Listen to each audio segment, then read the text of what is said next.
Steve Ingham is one of the world's most successful performance scientists, having worked with over 1,000 elite athletes and provided pivotal input to gold medal winning performances for dozens of Olympians and world champions. He's pioneered new well-being strategies to enable athletes to break through previously unimagined limits by counterintuitive adoption of recovery science. I think you'll find not only is this a fascinating insight into how champions are supported, but there are many lessons which everyone can benefit from. Hi folks, welcome to the Evolving Leader Podcast. Scott Allender here, along with my friend, and a man who never makes the same mistake twice, but he is willing to make it 5 or 6 times, the one and only John Gomes. How are you feeling today, John? Oh, well, as always, uplifted by your kind introductions. But seriously, I am feeling very positive today because we've got an old friend joining us on our show today, somebody who's going to really give us some exciting, insightful ideas and observations. So I'm feeling great. How are you feeling, Scott? Feeling similar. I'm feeling really, really good, actually. Feeling energized. I've been actually training hard the past 3 months. For what, I have no idea exactly, but I've been burning up some fat and adding back some muscle, and I'm sharing this with you as a not-so-veiled attempt to earn the respect of our guest today, Dr. Steve Ingham. Dr. Ingham is one of the world's leading applied sports scientists. He has provided support to over 1,000 athletes, of which over 200 have achieved world or Olympic medal success, including some of the world's greatest athletes, such as Dame Jessica Ennis-Hill, Sir Steve Redgrave, and Sir Matthew Pinsent. Steve has also coached athletes to Olympic medal winning success. Steve worked with the British Olympic Association from 1998 to 2004, where he was senior sports physiologist and sports science manager, and at the English Institute of Sport from 2004 to 2016, where he was head of physiology and later the director of science and technical development, leading a team of 200 scientists in support of Team Great Britain and Paralympics Great Britain. Steve holds a BSc, a PhD, and is a fellow of the British Association of Sport and Exercise Sciences. Steve is also the author of the best-selling How to Support a Champion, The Art of Applying Science to the Elite Athlete, as well as his newest book, The First Hurdle. And John, I know you worked with Steve too, the results of which are clearly indeterminate. Steve, welcome to the Evolving Leader. Thanks for having me on. Oh, dear. I don't think Steve can have any responsibility for anything that you see in my performance. But there you go. Steve, welcome to the show. Can we start with an overview of your career? I know we've given you a very quite a fulsome description of some of the highlights, but let's kind of bring that to life with some of the experiences that you've had. Okay, so it all starts being a frustrated athlete of wanting to try and run fast. I was a relatively rubbish 100-meter sprinter. That's probably the start point of where I got curious about human performance. So thinking, okay, I'm quite good. Oh, those guys are better than me. Okay, there's a lot of people that are a lot faster than me. And then thinking, why? Why are they better? And being inspired by the various gold medalists you would have seen at various Olympics, of thinking, okay, so what makes the difference between the gold and the silver? And then I met a man called Colin Clegg who very much showed me that you can understand this, and that got me curious. And it just propelled me to want to know more and more about human performance from a physiology, psychology, from the things that we eat, the way that we think. And so I then went on to study it. And then that was at degree level. And I suppose I came out of my studies at a point when, luckily, Britain was at the pit of despair of the Atlanta Games. And we were an embarrassment, I suppose. There was only one gold medal, the Atlanta Olympics, Redgrave and Pinsent, who I went on to work with. And at that point, there was no system. So a job working with athletes just doesn't exist. But I was fortunate enough to be one of 10 sports scientists in the UK in 1996. And And then I suppose I've just ridden this particular wave of working with people. And the British rowing team, British athletics team, coordinating and managing and delivering that growth of the support systems that sit behind every champion athlete these days, of being able to guide people through that has been, I guess, the body of my career. The big part of this has been that we have no textbook for it. There's no manual for being the very best in the world at a certain thing. If you put Olympic performance into a major scientific research database, that would return very little. And even then, people get to the top of the mountain in a very different way. And so previously, people had tried to put research and bolt it onto an elite athlete and try to experiment on them, take bits of muscle so they could put it under a microscope. And I just thought, that doesn't sound constructive. I would like to do this a different way of being somebody that they can trust, somebody that they can talk to, somebody that they can take counsel with, whether it's their doubts, whether they're training, and find and discover and test and learn new ways of being able to grow, to learn, to adapt. And I suppose the big pivot point was when we started to really apply science to the elite athlete in the late 90s, when you've got a step change from people who are probably going to get on the Olympic podium anyway, whether you've got support teams behind them. And then you've got a bunch of other people that wouldn't have got onto the Olympic podium, and a systematic support, this idea of trusted partners learning and adapting together, that can mean that somebody who might have got 8th place got a bronze, or somebody who might have got 5th place can actually win the thing. And that has been propelled by the London Games, obviously in 2012, and sustained performance, which I think is an even more interesting topic into Rio and recently Tokyo. And it's worth just kind of reflecting on the fact that this progression from that dismal performance back in the mid-90s to where we are today, and the last 3 Olympics particularly, where Team GB has been in the top 3-4 places, is quite astounding, really. And of course, everybody points to the lottery funding, but money isn't everything. I mean, there are a lot of countries with a lot of money and lots of people, but it's this systematized approach, which might come as a surprise to people, just about what the gap was in terms of applying the science of psychology and sports science and physiology, that what you've done. And I suppose I'd like to start with probably one of the most incredible accomplishments that you made personally as a young sports scientist when you started your career, working with the British Olympic rowing team. And as you say, that was the era of Steve Redgrave and Matthew Pinsent, who dominated the sports in the 90s. But you weren't working with those guys. You didn't get to work with them initially. You got to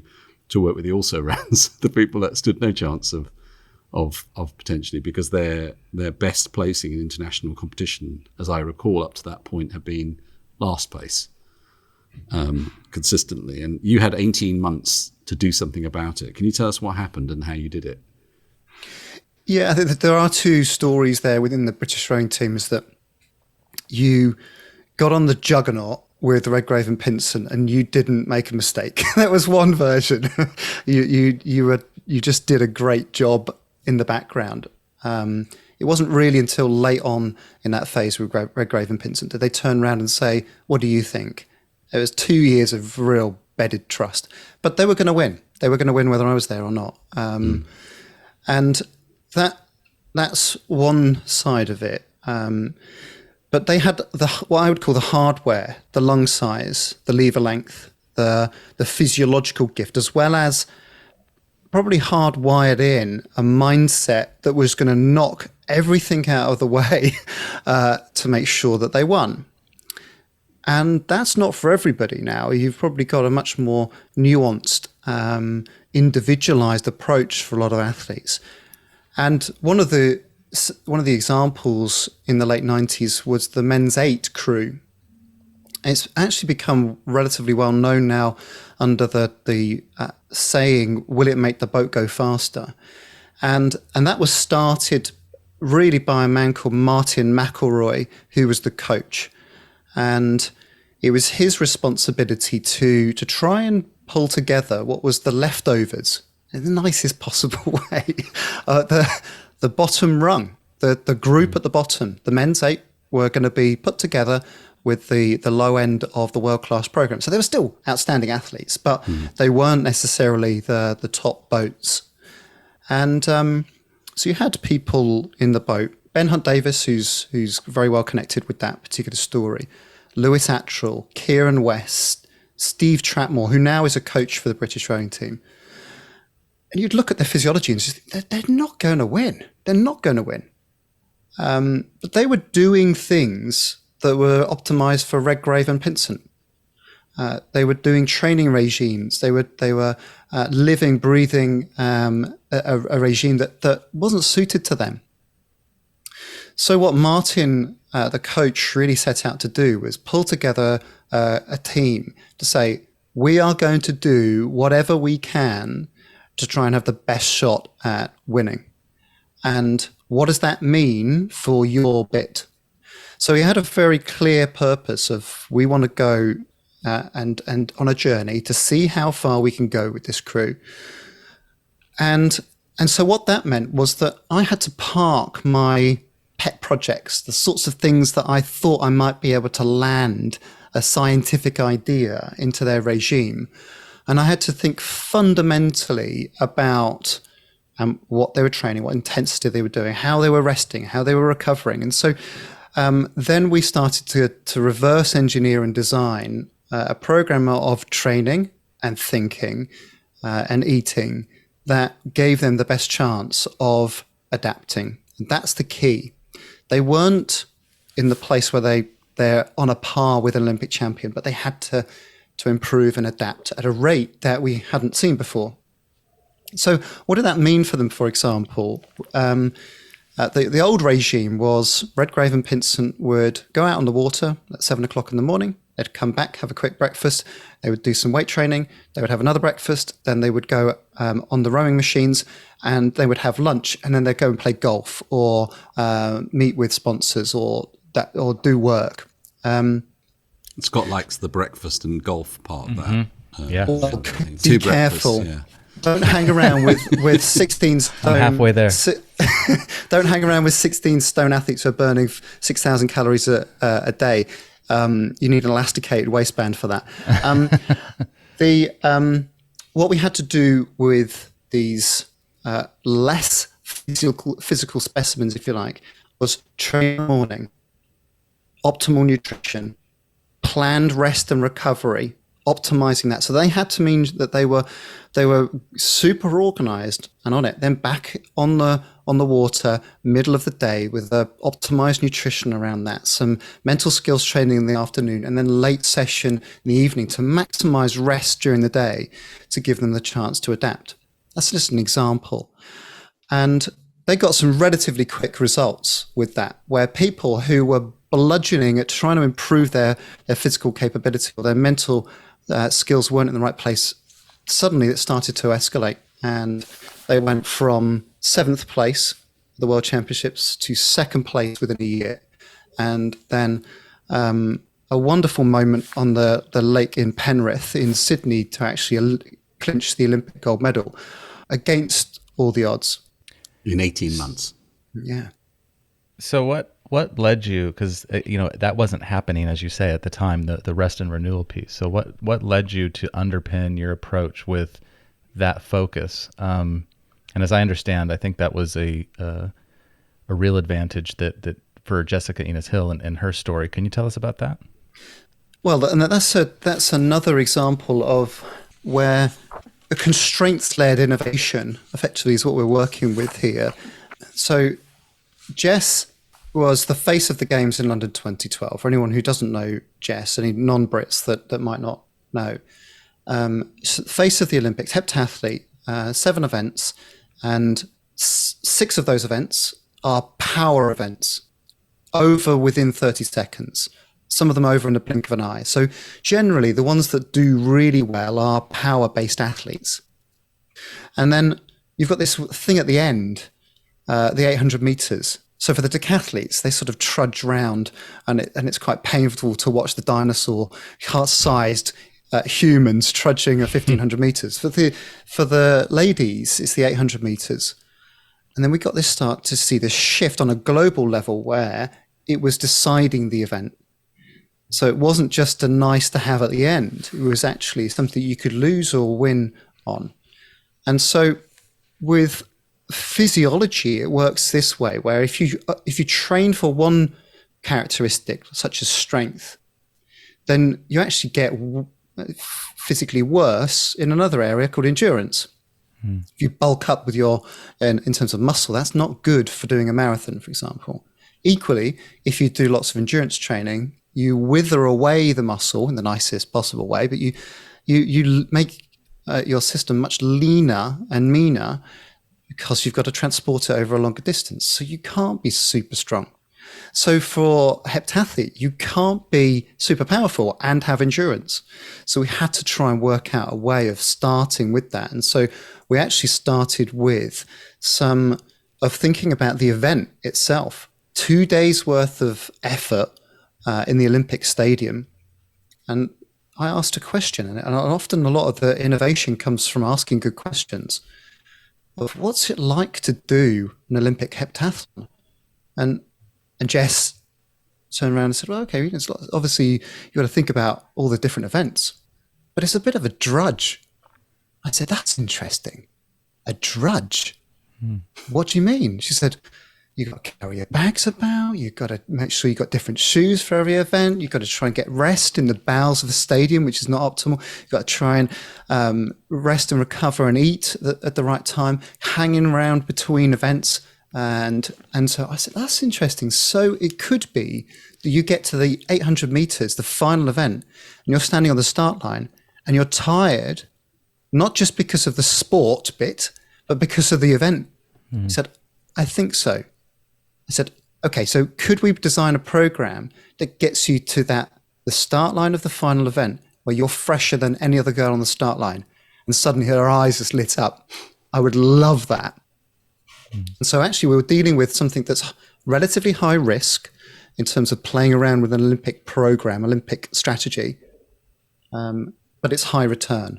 And so when you're in high risk, high return, you've got to take your time. You've got to test. You've got to do the analysis. You've got to trial stuff out. So this was 2004. We had this first conversation. The first time that Jess actually did her almost the pilot work for the Olympics in 2012 was 6 years before at the Commonwealth Games. And then we refined and we adapted and we changed it as you get closer. And then the last couple of years, you're not actually we shouldn't be doing too much. We're just stabilizing and developing the confidence in the regime. So yeah, that was as a really challenging case. But then 18 months later, Jess says, I'm pregnant. How do I come back from pregnancy? I was like, okay, now I'm a pregnancy advisor. So that's a different challenge altogether.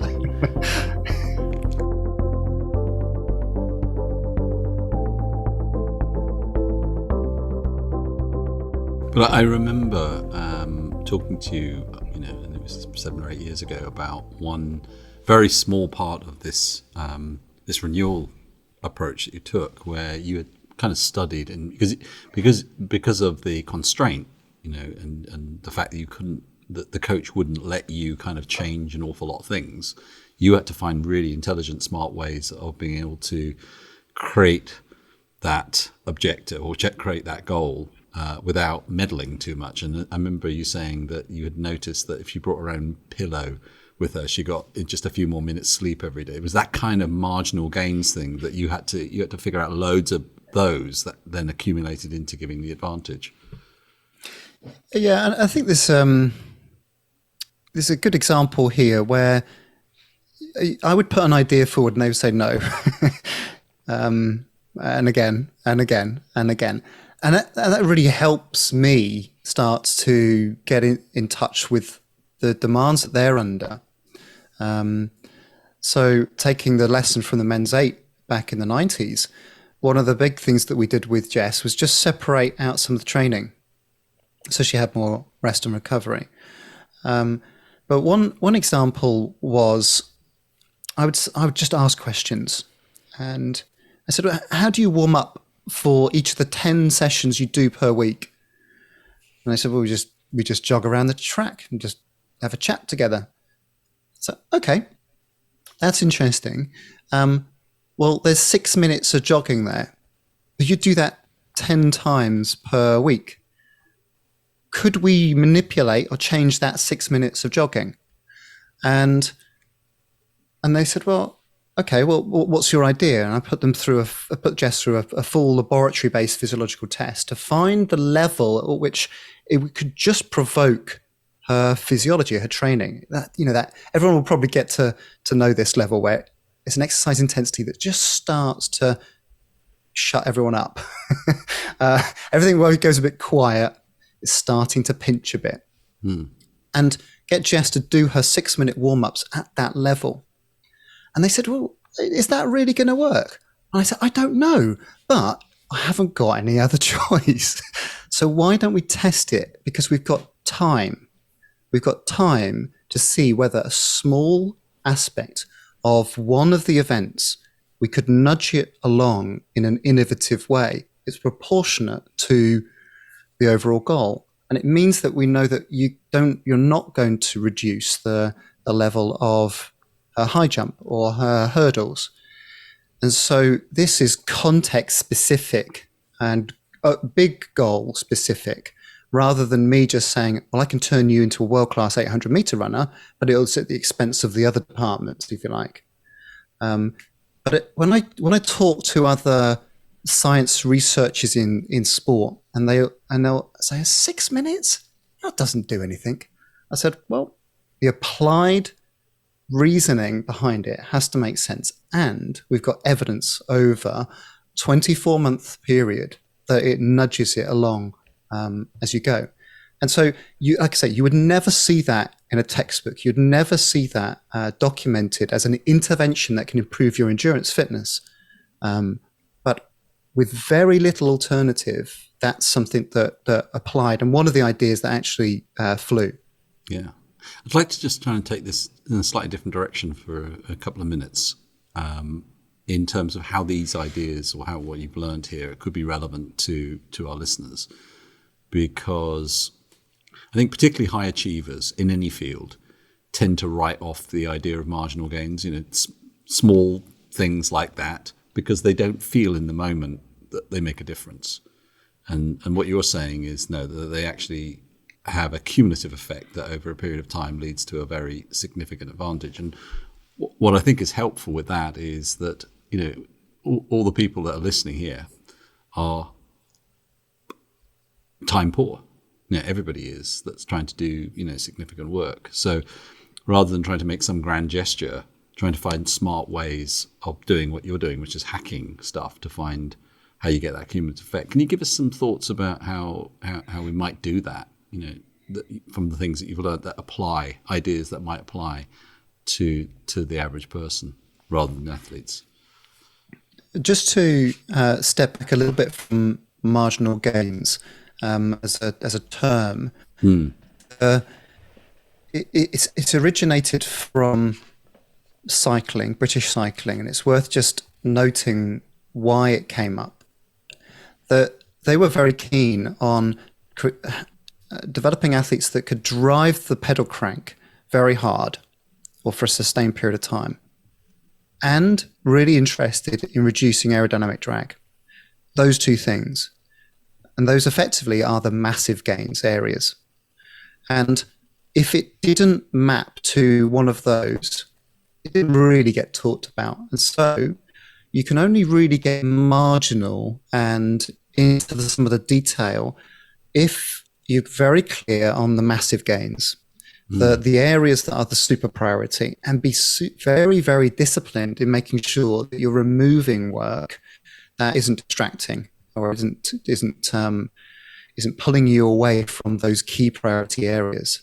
So that's just worth recognizing. So the example with Jess is what actually I was doing was something that was quite marginal gainsy, that's a term. But what it was doing was protecting the massive areas. So we had to nudge something forward And so we've had a little bit of freedom to experiment, because what we're not doing is changing the hurdle technique. We're not trying to intervene in some of the massive point scoring areas. So that's worth recognizing, and getting super detailed, sophisticated, knowledgeable, and potentially experimental about some of those key massive areas. Because what I have seen is marginal gains philosophies going awry, where people are saying, we're changing the pencil, it's marginal gains. I'm being sarcastic, but where every change is justified because it's a marginal gain.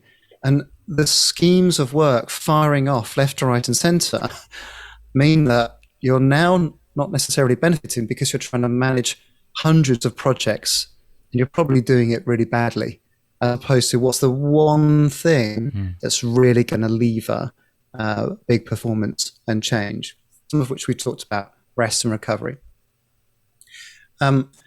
But before I answer your question, one of the paradoxes that I've seen with champion athletes, which is an interesting concept, is that when you first start working with them, when they're a bright-eyed, bushy-tailed, talented but hungry teenager, for example, they're typically, I'm broad brush statements here, but they typically are very open-minded. And so they will lap it up. And so your responsibility there is to be clear, this is the priority for you.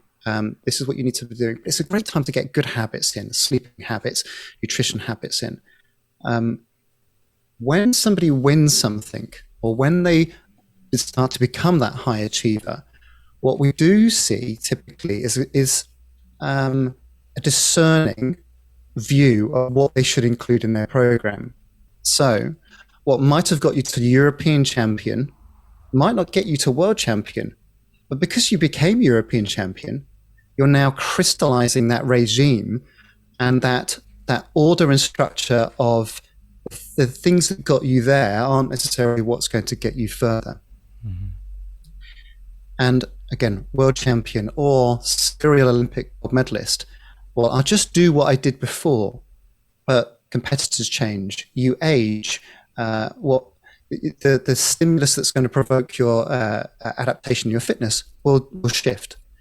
So one of the key aspects that we do now much more rigorously is to instill a good habit that protects against that, which is performance debriefing. So you work with the 18-year-old to instill performance debriefing so that it unearths areas that they feel are important. And so if there's one thing that you want them to be closed-minded on, they're going to be, I'm doing my performance debrief because that is a regime that helps me propel each time. And so from a performance debrief, you will surface a couple of key areas that you would look to nudge or to test or to trial. And I think that in itself offers an opportunity for a lot of leaders to think, what could we trial? What could we test? What could we put in one group and ask them to do something differently, and compare that and contrast that with another group? And so you're looking to see how it feels, what the productivity might be, the return on investment, if you like. And so if people are afraid to just suddenly change something, put some testing in place, put some review and some assessment in place to try it and give it a go.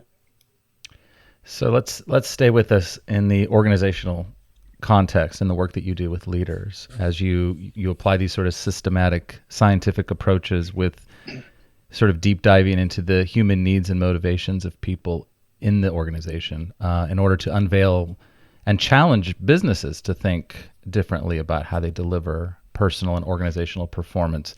Can you paint us a picture of what this looks like in an organizational setting? Yeah, there are some key characteristics of teams that seem to outstrip the expected performance levels, and equally some almost the reverse of teams that underperform.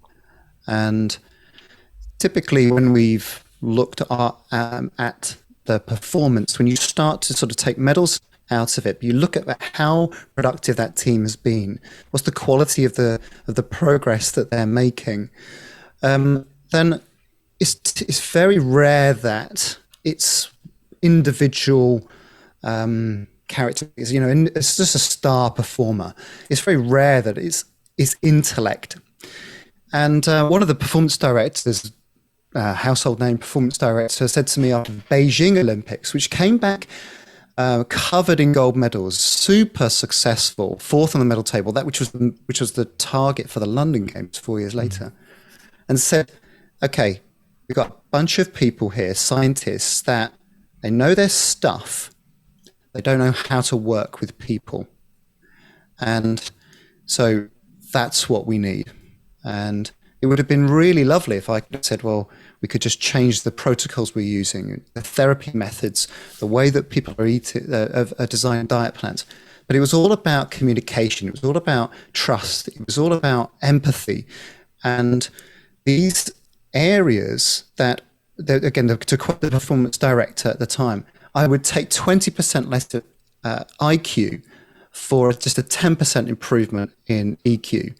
And to me, that was damning of our service provision. We couldn't really look ourselves in the mirror just thinking, we don't know how to work with these people. We can't bring our knowledge to life. So that set us off on a bit of a mission to learn from other high performance industries such as the SAS or NASA, which have these spike movements. You're preparing and then you go, a bit like the Olympics, but equally from industries that have to perform every day, ambulance workers, air traffic control. And we saw that the same characteristics that separated the best teams in high performance sport were the same characteristics that they train because it saves lives. and that was trust, empathy, collective accountability. Bear in mind, I'm a scientist. I want to talk about skin suits and clever beetroot juice and training regimes.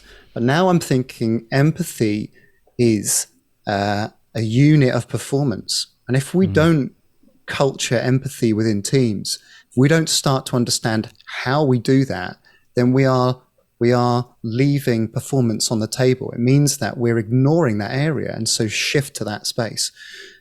And I've been humbled to spend immersively the last 5 years working with businesses because I hear the same conversations about team dynamics, and I feel quite strongly that high performance teams doesn't sit in an individual responsibility; it sits between people, and there are ways in which you can nurture that. It's not easy; it's not comfortable, primarily because, as I say, if you just gave people a new standard operating procedure, they go, yeah, okay. But if you say to somebody, we need to work on your body language, now suddenly someone's getting a bit emotional about this. There are research studies that show how we turn up and work in a team, how we engage with each other is infectious. And we can deteriorate performance by not getting in the right space for us to perform when it matters. And so why wouldn't we do that? So given that shift from Beijing, firstly getting that mirror held up to the team's way of showing up, what have you learned personally in how to do that for yourself with the people that you work with? What did it force in you in terms of self-awareness and the way in which you have to think about setting your intent for all the interactions you have? What have you done and learned in that respect? Are you asking me for some specific examples about my own performance or helping other people too? No, you. How did that? Because it sounds like you had a fairly profound kind of wake up about the significance of that. And as an expert and as somebody who's really, really deeply mined the territory from a science point of view, this is another dimension for you. And I'm just interested in what that how that shifted your mindset and approach. So, I could go back through the examples, and I'll bounce through a few of these. But before I stood there with Redgrave towering down and looking at me, I'd done my prep. I had spoken to people before who had worked with him and heard that he was quite intense character, etc. And I heard a comment: the trouble is they don't listen to you. This is 1998. I'm 24 years old, and he's a 4-time Olympic gold medalist. I'm thinking, why would he want to listen to me? So I went in with a very different mindset to that conversation of thinking, I just want to journey with this guy. I want to learn from him. So I was probably already on the front foot in this area. One significant experience working with his partner in crime, Matthew Pinsent, a few years later. Actually, it's the 20th anniversary of this occasion with James Cracknell, the two of them working together, and they were doing 2 World Championship finals in 2 hours. And my job was to work the physiology out, back to recovery. And because I got on quite well with them, and I thought, we've been through this, maybe I'll just ask a few questions. And I said to Matt, as an example question, why is it that you're one of the tallest, you've got one of the longest lever lengths, but you've got one of the shortest stroke lengths? And he sort of bluffed an answer and said, it doesn't matter necessarily what you do as long as it's consistent. I was like, yeah, okay. And then I asked him a question, and I wrote about this in How to Support Champions, so this is not the first time I've aired this, but I asked Matt, why is it that for 10 years you've won nearly every race, but when you don't win, you come 4th? And he bit. He bit back. He said, you should get back in your box, scientists. It's not all just about numbers. It's about performing. You've got to understand it from our point of view. It just didn't happen on the day, and ruffled his feathers. And I thought, oh dear, curled up in a fetal position for a couple of weeks. Fast forward to the second final, Matt and James normally lead the race out from the start, but they were coming 4th all the way through, and they inched their way forward, and they won by a matchbox. And Matt came up to me afterwards and said, I thought about you during the race. I said, you don't want to be thinking about me during the race. You want to be thinking about rowing backwards with a paddle. And he said, no, I thought about what you said back at that training camp a few months ago. And I vowed that if I weren't a silver medal, it would be the hardest earned silver medal I've ever won. I was like, God, I just asked a question, and I hadn't quite anticipated that would manifest itself in an Olympic race. He also said the same after the Olympic final in Athens. And then I just thought, okay, I've got to be much more cognizant and prepared when I go into moments like that I'm intentional, I'm in the right mindset to be able to propel people forward. And if I'm not, then what am I going to do to get me in the right mindset? And that might be sitting in my car for 5 minutes playing happy music, or taking a moment just to collect my thoughts, or to speak to my children, or whatever it might be to get into that place.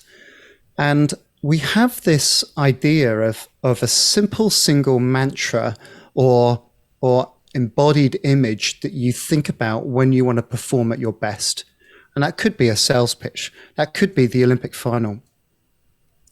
Because if you ask an athlete on the start line, your hurdle technique, lift your knee up, don't forget to move your arm this way, don't forget to lift your eyes up, then it gets complicated. But if you have a simple single image, then it's very easy to embody that. And so for us in that moment at the Olympics, when an athlete's looking for you for guidance, inspiration, or facts and figures, that we have a similar feeling, we have a similar sense. Sometimes that could be that we just want to sit in the shadows, or that it's a bit cheesy, but I'll share one of mine with you that I stole from a psychologist at Olympic Games, of being like a samurai. I'm sharing this reluctantly because please don't think I'm dressing up some sort of weird pajamas, whatever it might be. But if I'm thinking as a samurai, then I'm in the background. I'm not in the way. I'm in the shadows.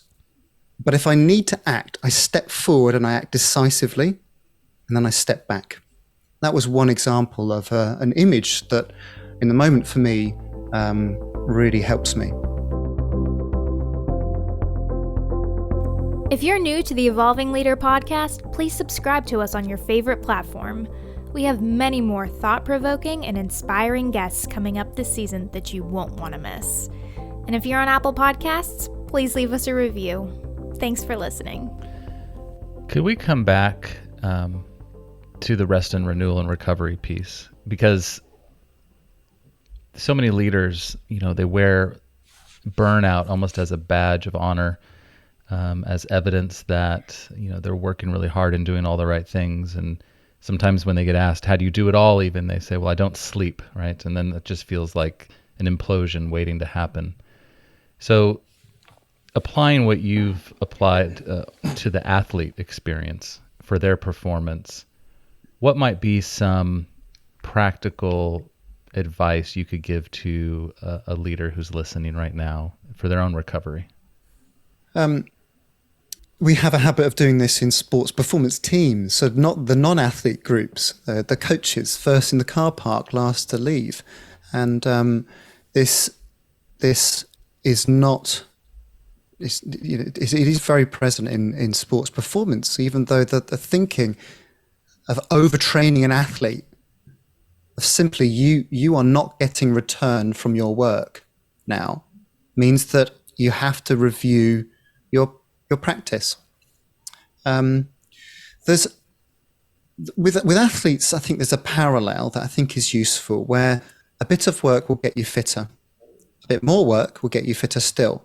Fully dedicated, full-time training will get you very fit. And so they draw an association between that work and their development. And every elite athlete has grafted for the accomplishments that they've created. I would imagine for most high achievers, that's true. It's the extra mile that they've gone.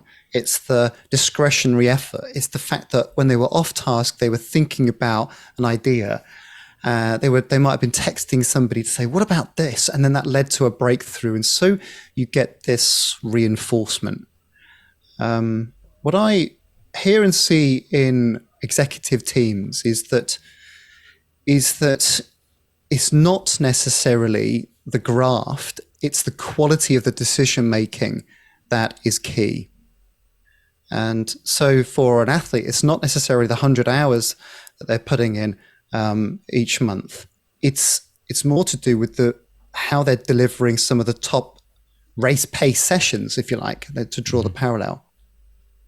So for an executive who might have to almost rely on their brain power to be able to make those split decisions, 49-51 decisions, where they're weighing up the pros and the cons, that'll have ramifications for a whole tribe of people. Then I think you're in a space of what do I need to do to be in a place to make that decision.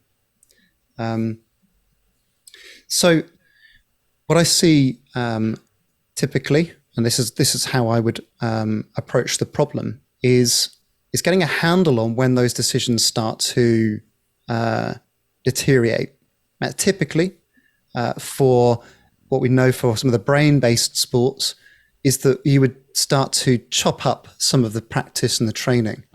And so what I see people doing in work is doing 5-hour meetings, 10-hour Zooms nowadays, where the prefrontal cortex is exhausted from the effort and the work. And so very simply asking the question, if we were performance focused, how would we structure our day is a critical question.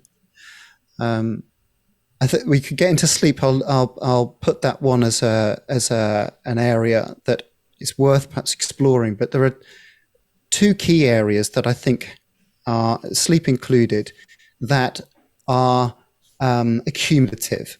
If you start doing them, you'll benefit, and then you'll have a little bit more energy to be able to do that again. And the two are sleep and exercise, and protecting those areas. And what we know from those sports that are high cognitive load, what we know from the research work around memory champions, is that a lot of the ability is developed overnight. And so it's hardwired in and learn and connected.